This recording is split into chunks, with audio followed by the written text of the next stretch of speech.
Well, thanks for taking the time, man. This is an exciting day for you. What do you mean? I don't know, man. I just think it's cool that there's like no barriers for you. You know, like you can just kind of do whatever you want and get back to wrestling. Yeah. If you want, you know. Yeah. I mean, I don't know. It's okay to not know exactly 100% what you want. No, of course not. Yeah, that's fine. But I just think it's cool that you have the option now. Like, if you get the bug and it comes along and it's like, right, you can do whatever you want now. Yeah, but I need to go ahead and just schedule that knee surgery then. Okay, well, I keep putting that off. I could have fucking had it done several months ago and then it'd be over with by the time the pandemic's over with, but whatever. Yeah, sure. Well, you want to just start? Can we just roll on into this? Yeah, whatever. Yeah. Everything okay? Yeah, everything's great. We're good, right? This is good stuff already. So, hi, yes, everybody. It's me. It's Nick Hausman. I'm joined at this time by two-time WWE Hall of Famer, whose podcast X-Pac 12360 has just returned. It's my good friend Sean Waltman. Sean. Oh, hello there, Nick. Can we too sweet through the camera? Is that fine? Is that yeah, man. Boom, there we go. Hey, buddy.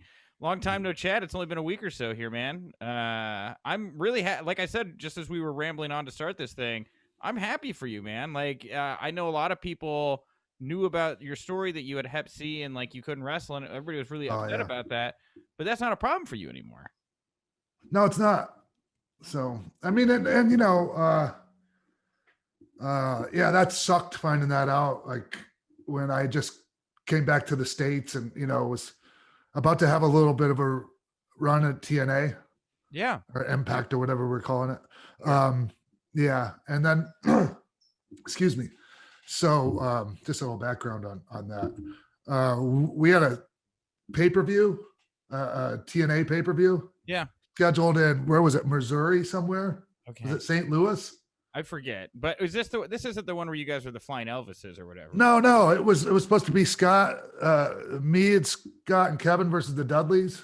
Okay, that sounds vaguely familiar. Yeah, okay. And the Dudleys even did a job for me on TV, and then I had to take the physical, you know, the blood work for the commission up there, and boom, positive hepatitis C. So like I was done, you know. Yeah, dude. So, I mean, there's a lot of people that have it. In wrestling, like that, just kind of keep it under wraps. And yeah. Oh, well, I mean, probably not as much anymore, but like it used to be quite the thing. And so the issue here with Hep C is like it's more concerned that you would accidentally somehow get nicked and then like bleed on somebody else because then like the blood exactly, and then that's how you get Hep C, right? Yeah, and they're bleeding, and you know, like if they're both of us are bleeding, like, it's just anyways. Yeah, so like that's something I always made sure everyone knew. Sure. Okay. You know, and you know, we just worked around it. Yeah, because you were still it's not like you weren't. You were still working occasionally here or there, right? Sure. But yeah, and a lot of guys have like I was saying in the past, like you know, Road Warrior Hawk, a big part of his career, he had that. Really? Yeah, several years. Yeah. I had no idea. That's crazy. So wait, with Hep C, I'm really interested in this. Like Bob Orton Jr., like a lot of people. Like I don't want to go like, well, I mean, people already know that, but I don't want to just go start blurting out a bunch of people. Well, I mean, I don't know that Hawk is going to be able to, unfortunately, say anything to dispute you right now. But no, I mean, but for you, man, like, I'm very interested in the process of this because, like, this is not cheap to cure yourself of hepatitis C, is it not? I mean, right. Yeah, if you don't have health care, it's $100,000. Jesus. For that, it's $1,000 a pill. Take a pill every day. And you do that for 100 straight days, right? More or less, like 3 months. Oh my God! Wow, that is a really so you're taken care of now. So you're good, and you're like you said when we were connected. You're like, you don't know what I don't really know what I want to do, which is okay. But like my immediate thing for you, and like you know, I know you can still go. Is like I want to see you wrestle a couple matches, man. Is that what you want to do or no? It depends. If it's the right situation, like I'm definitely open to it, but it's not like, oh, I have to wrestle else I can't pay the bills. You know what I mean? Right. So that makes it good. It's like, you know, I could do other things to pay the bills. So what would be like an ideal situation for you, Sean? Like what would make you like want to take a match? Do you have something in mind or no? I don't. But if somebody came to me with something, you know, and I liked it and it was something I wanted to do, like, you know, the money, like obviously the money would have to be like, you know, we'd have to agree on the money, but the main thing would be if I'm really into like whatever they pitch to me, you know. Sure. I don't know, man. I know that the Saudi princes, they love that legacy stuff, man. 1, 2, 3 kid coming out of retirement for a $500,000 payday, man. I mean, 1, 2, 3 kid. Quackenbush talked me into doing that, and I said I would never do it again. I know you did the King of Trios as the 1, 2, 3 kid, didn't you? I love that. That was so good, man. Fucking Quackenbush he has a way of pitching things to you to, you know, he has this vision. And anyways, well, he's not pitching anything anymore. No. Anyway, no, he's out of it. And so, like, Sean, like, how is that? Like, I mean, 2020 was this crazy year. Like, speaking out movement happened. Like, what's you've seen and done it all. Like, what was your thoughts when you were watching all that stuff play out and guys getting outed and the whole kind of business changing? Oof. I know, deep question. Yeah, we're wrapping up the year here right now. You know. Yeah, it's not something I actually was prepared to talk about, Nick. It just kind of came to me. We're just shooting the shit right now. I was wondering, you know, because like you've seen a bunch of stuff. I mean, you know, a lot of people that have been mentioned or gone away or anything like that. Yeah, like honestly, Nick, like it's not something I really was wanting to touch on because I mean, it's just who am I? Like, I mean, I haven't been like an angel in my life, you know, so it's like definitely people deserve whatever they get, but it's not, I don't want to be the one to be like, oh, fuck that guy, oh, fuck this guy. You know what I mean? I just like, I totally get it. And I support like all the people that were victimized, like, and all that shit. But like, I just don't feel like I have the moral high ground to be condemning anybody. Well, and to be fair, Sean, like a part of the reason does that make any sense to you? I don't mean to interrupt. Does that make any sense? No, it totally makes sense. It totally makes sense. And I'm just going to counter by saying, like, I think one of the reasons I've enjoyed getting to know you so well, Sean, is like you have a real sense of yourself. Like you've changed. Like you're a different person than you were 20, 25 years ago. I would say that's way different, Nick. And you know, you hear some people use like expressions like, oh, people never change. Bullshit. That's not true. Like legit, man. Like I am not the same person I was 20 years ago or even 10 years ago. You know, I mean, not even close. I mean, I wasn't like the worst person in the world, but I wasn't the best. Like I was closer to the worst person probably than I was the best. I don't know. Like, I don't know. Maybe I'm being a little hard on myself, but like a little. I've been pretty open with people about the shit I've done, and so they know. Right. You know? Well, that's why I say it's like you've never bullshitted me in your entire life, Sean. Like you've always been more than candid with me than anything, and like it's just really refreshing, I guess, in some ways to know someone like you who can talk to younger people like me, younger people in the business, and you give really frank advice, man. I know you care a lot about the people that you work with in the business. You know. Oh yeah. Yeah, I do.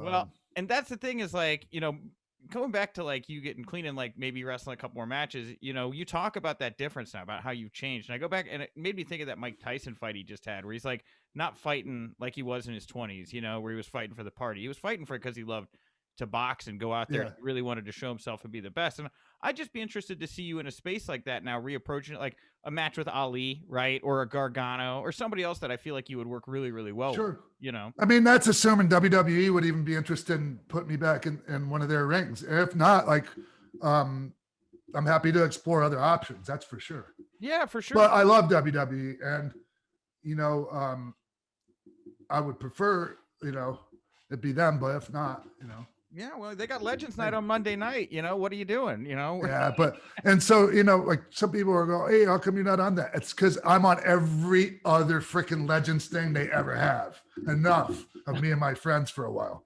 You know what? Fuck's sakes. You know what? But you don't have to come, but Lula's got to be there.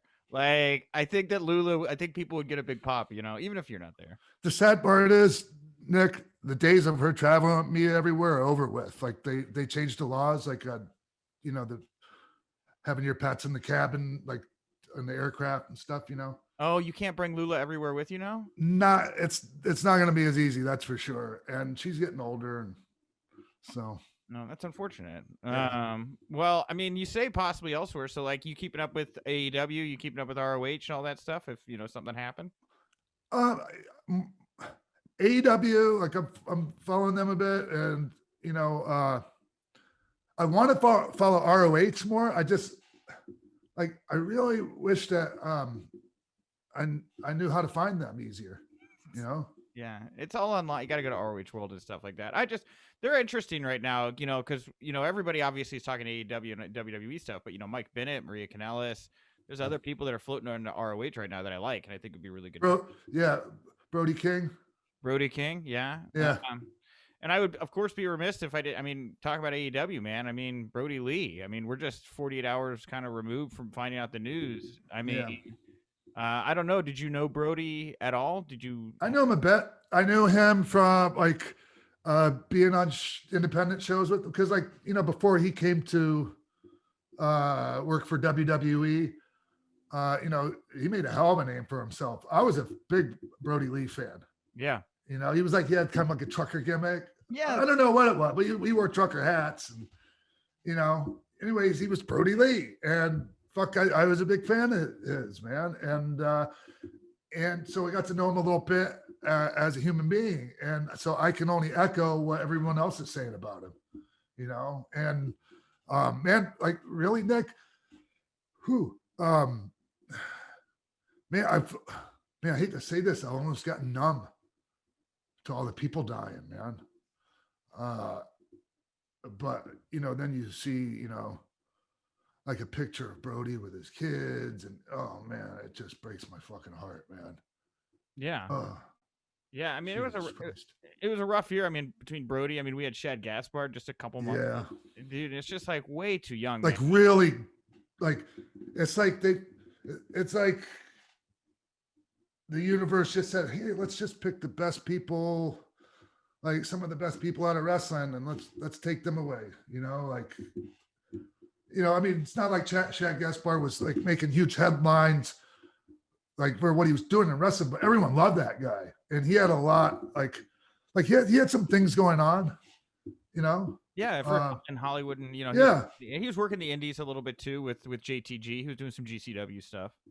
I teamed with JTG a couple of years ago, and I was really like, he was really good. Yeah, JTG's awesome. Both of them guys were good. Both of those guys were good. And do I have something in my mustache? No, I did. That's why. Okay. No, I was listening. I had an itch. I haven't shaved. You obviously haven't shaved. I haven't shaved. Yeah. So anyway, yeah, go ahead. But anyway, so I was saying about JTG and Shad, like, you know, it's just a shame that godforsaken gimmick they had.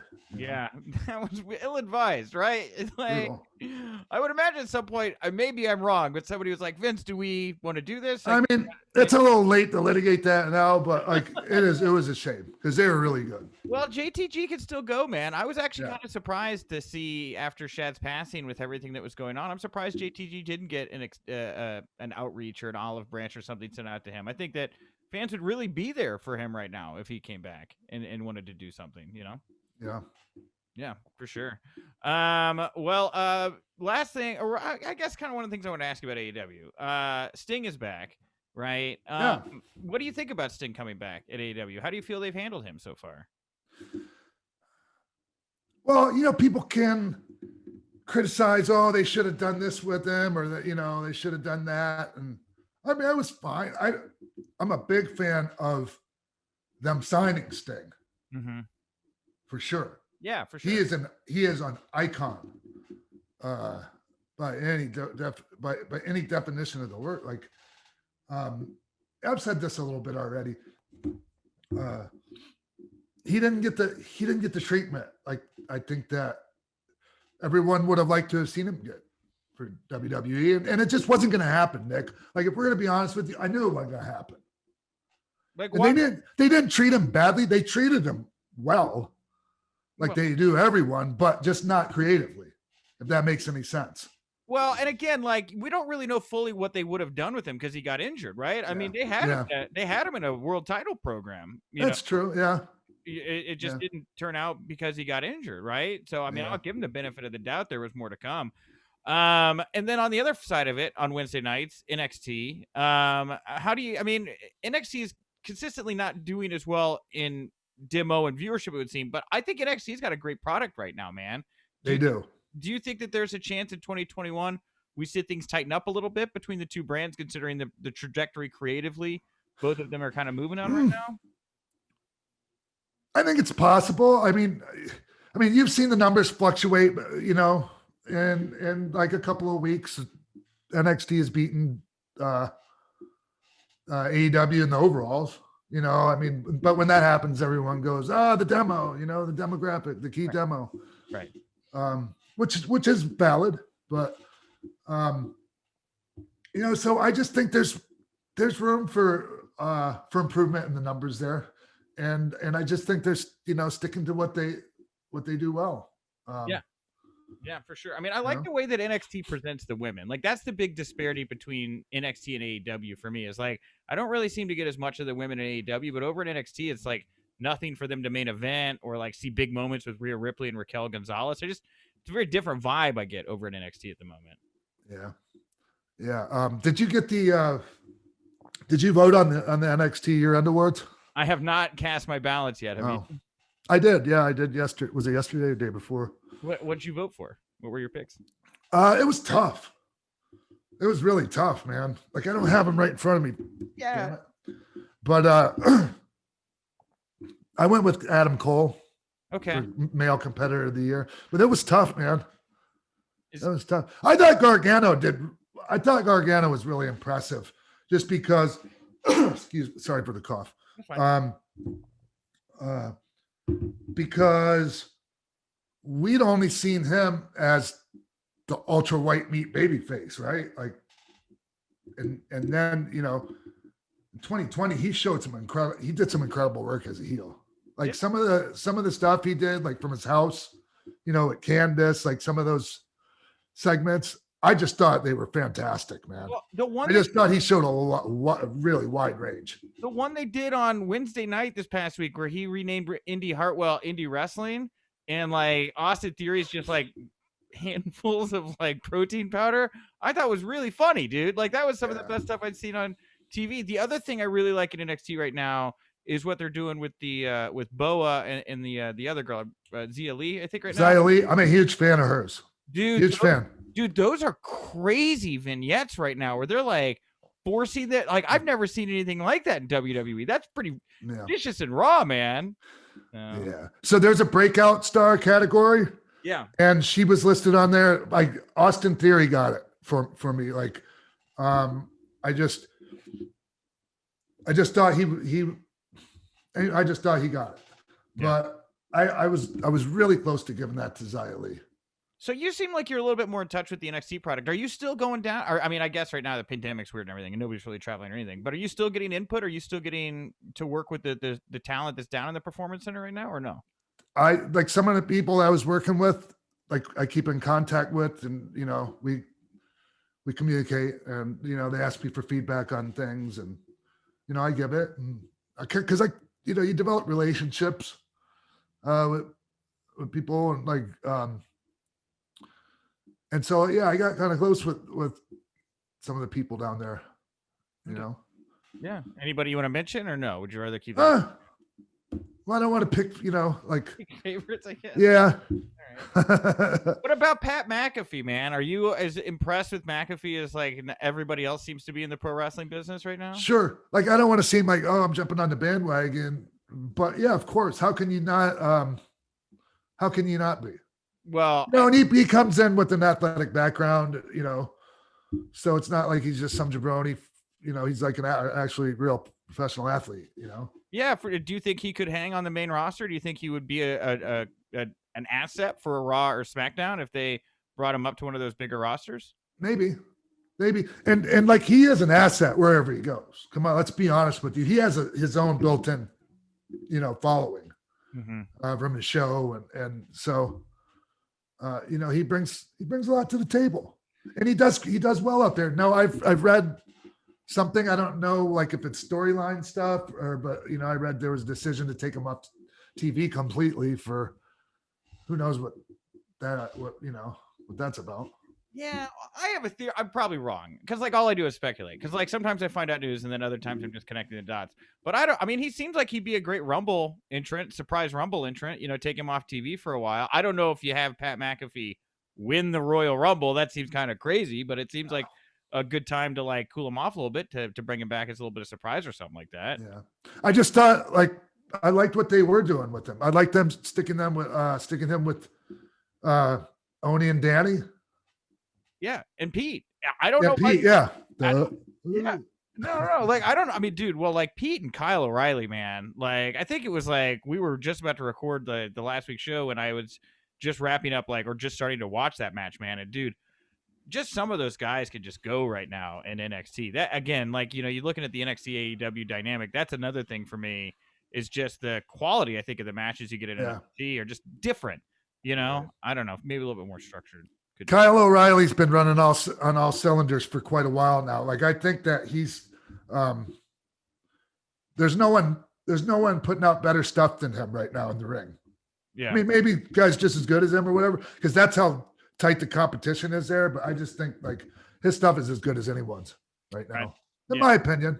Yeah, no, for sure. I mean, I'm a big Kyle O'Reilly fan. All right. Last question I have for you, Sean, from our team. We wanted to know what's the status of the NWO's WWE Hall of Fame induction. Are we just waiting for the next Hall of Fame to come along for you guys to go in? Do you consider the NWO to be inducted? Like, what's going on here?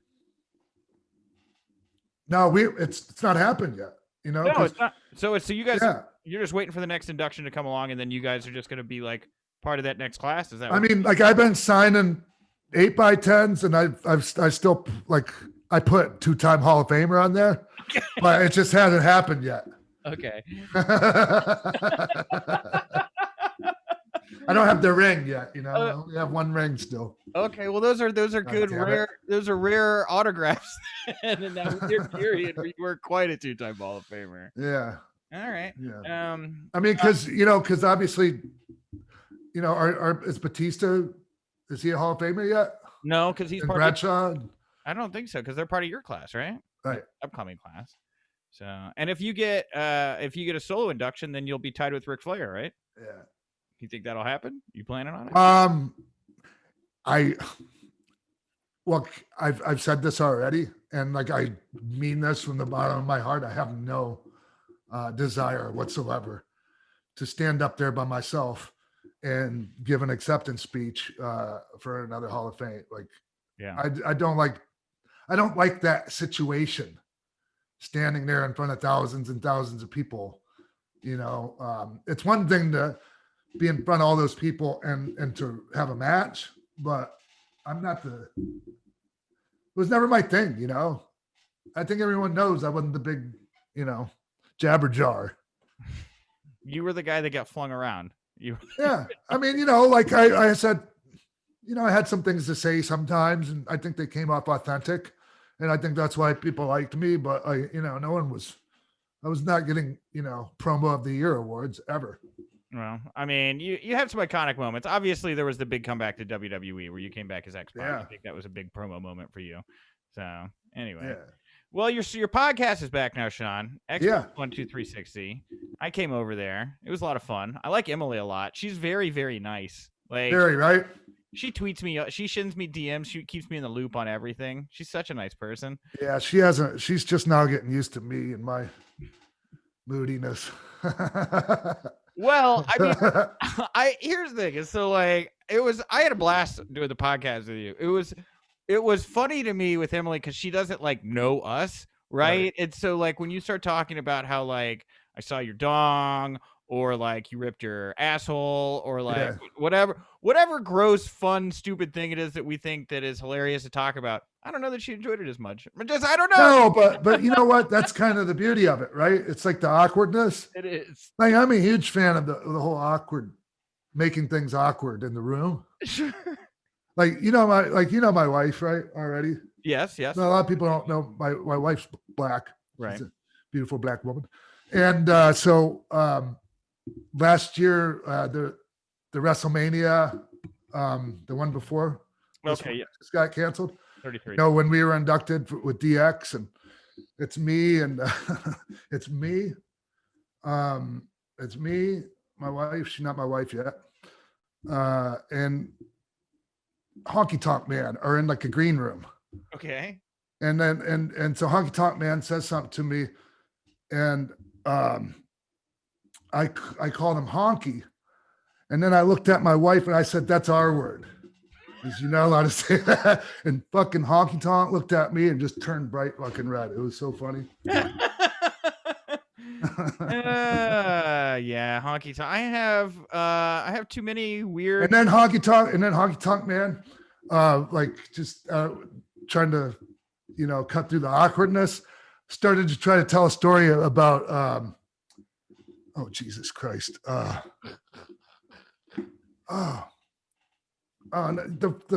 never mind. Fuck. Well, you just set it up. You just set up the story, and then you didn't even pay it off. You were like the wrestler from Memphis that broke a lot of racial barriers. Oh, now you're hurting my head. Oh, I'm killing the fucking whole story here. Anyways, it's fine. Okay. Well, I have a great Honky Tonk Man story. One time I asked him for an interview at a Comic-Con, and he cut a promo on me about how he started wrestling podcasting from his basement, and then told me to, and I quote, "Boom, suck it," and I left. That was my big sign off for a while. Boom, suck it. It was great. Anyway, I do like Honky Tonk Man though. I think I just like being around that guy. No, he was very friendly. He was very yeah. He playfully sent me on my way, Sean. He was not mean about it. That's for sure. So where can everybody find the podcast, Sean? Where do you want to send people to go support you? Find X-Pac? Well, on my YouTube channel, youtube.com/X-Pac. And, it's on Anchor. I have it on Anchor, but you can find it anywhere pretty much, I think. Yeah, for sure. And it comes out, every Tuesday now? Is that the deal? I think the new one just came out a little bit ago, and it's the one that you're on with me. Yeah, it's the one where I come on and we talk and we make a bunch of dick jokes and like news, I guess, at the same time. So, yeah, it's a good combo. It's a good time. Man, I'm still killing myself right now for fucking that story up just a few seconds ago. Well, I didn't fuck it up. When you can't remember the person's name, it really fucks the story up. It really does, Sean. And here's what we'll do. So your podcast, my podcast, whatever, we got a whole year ahead of us. At some point, we'll do a figure eight back into each other's lives, and we'll tell this story, and you'll have time to think about it, and you'll be ready for it. Everyone's listening going, what the fuck's he talking about? Maybe we could go so far as to just go get Honky Tonk Man, and he can be involved. Maybe he can tell us this story, Yeah. That's it. That's a good. I'll play good producer. I'll put the producer hat on. I don't know. See what I can put together. So, anyway. Great, boy. Sean. Thank you for the last interview of the year. I appreciate this. No, thank you, man. Hey, so coming up, and I think I even talked to you about it. Like, I think the next episode I'm going to put out is with D'Lo Brown, and we're just going to deep dive into his and my feud together, our whole European title feud. Yeah. Which is I think that's like the 8x10 I see most common with you is the one we're in the European Championship. At least WWE one from when you were X-Pac. So yeah, D'Lo's great, man. He wore that vest for a long time. He bobbed his head, I don't know. Hey man, bless his heart for he took that vest and he did the best he could with it. Like a fucking catcher vest from, Major League Baseball or some shit. Yeah, but dude, everybody remembers the vest. Yeah. Am I right? Yeah. Everybody remembers that vest. So, yeah. All right. Anyway, we're done here, Sean. This was good stuff. Thank you. Was that? Yeah, I think so. Thank you, bro. I appreciate it, man. No problem, Sean. I'll talk to you very soon, brother. Take care, man. Fuck.